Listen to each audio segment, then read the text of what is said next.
Hello, my dear students. Let's start with the next concept here. Before that, let's recall the things what we have discussed in the previous video. So, in the previous video, we have seen the various conditional statements. That is, what are the statements to be used for doing the one-way decision, and what are the conditional statements used for doing the two-way decisions, and same for as for the multi-way decisions. Suppose if you want to take for a one-way decision, then probably you can use only the if statement followed by the block of the statement to be executed. If you want to go for the two-way decisions, then you can go for the if and else statements. And if you go for the if you want to do the multi-way decisions, then you can go for the if and the followed by the as many as you can else if statements here. So while discussing that, I think probably this example we have discussed where we are asking the user to enter the name and the age, and if the user enters the name as a Alice, this is the statement that is supposed to be displayed over there, like hi Alice. So if apart from the name as a Alice, if user enters the age something else with the Alice name and age less than 12, then this is the probable statement that needs to be displayed. And if the age entered by the user is greater than 100 excuse me, is greater than 100, this is the supposed statement to be executed. And if the age is greater than 2000, then the this is the supposed statement to be executed. But this is the flowchart that we have seen here, and same thing we let's see with the program here how it is written here.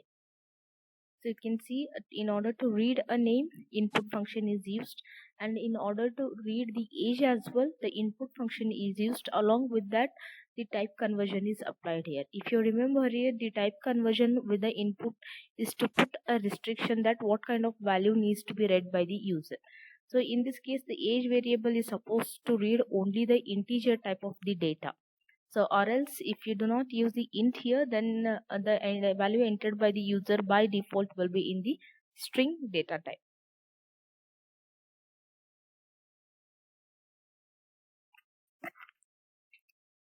So followed to that, you can see here if statement has been used to check out if the name entered by the user is Alice, and followed by a colon, and this is what is said to be as a block of statement is going to start with the proper indentation here.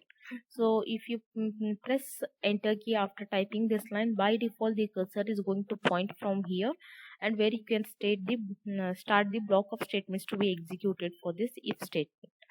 So followed to that else if. Why? Because you have the more statements to be executed here. Else if age is less than 12, then it has to display this statement, and then you need to come back to the same indentation to continue with the next conditions here. Else if age is greater than 100, print this statement. Else if age is greater than 2000, print this statement here. So let's see what happens if we execute this statement here. So it is asking me the name. I'll simply type it as a Alice. So it is asking me the age. So I have entered the age as a 12 and the name as a Alice.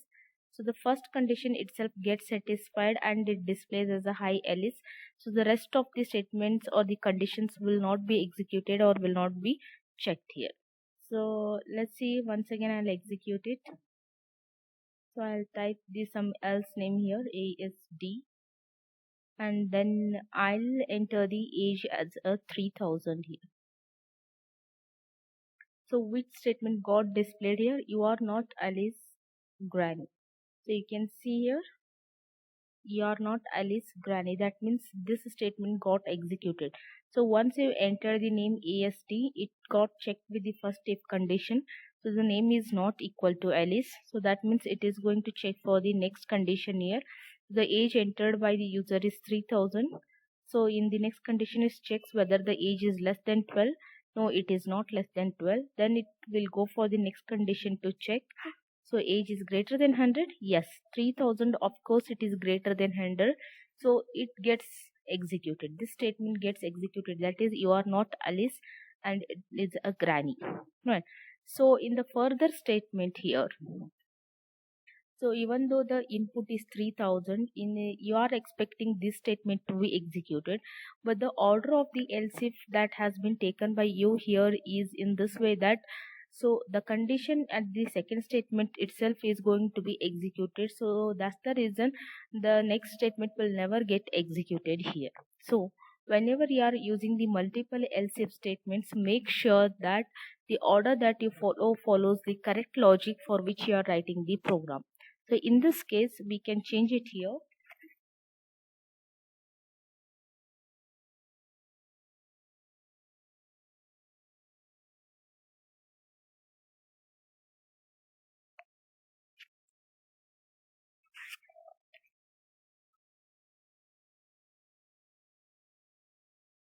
So in this case, we have changed the code here, and let's see what happens here. So I'll give the same value as the 3000%.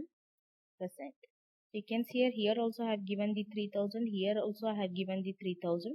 So in the previous execution, it got executed for the 100. Why? Because the order that has been taken was different, whereas with the next case here, so here you can see, unlike you, Alice is not an undead immortal vampire. So you can see here which statement got executed, this one. So it checked whether the age is greater than 2000. So what I mean to say with this example here is, so make sure that whenever you are going to deal with the multi-way decisions, the order that you want to follow for the various conditions for the multi-way decisions needs to be careful. It needs to work according to the logic for which you are writing the program. So let's continue with the further concepts in the next video.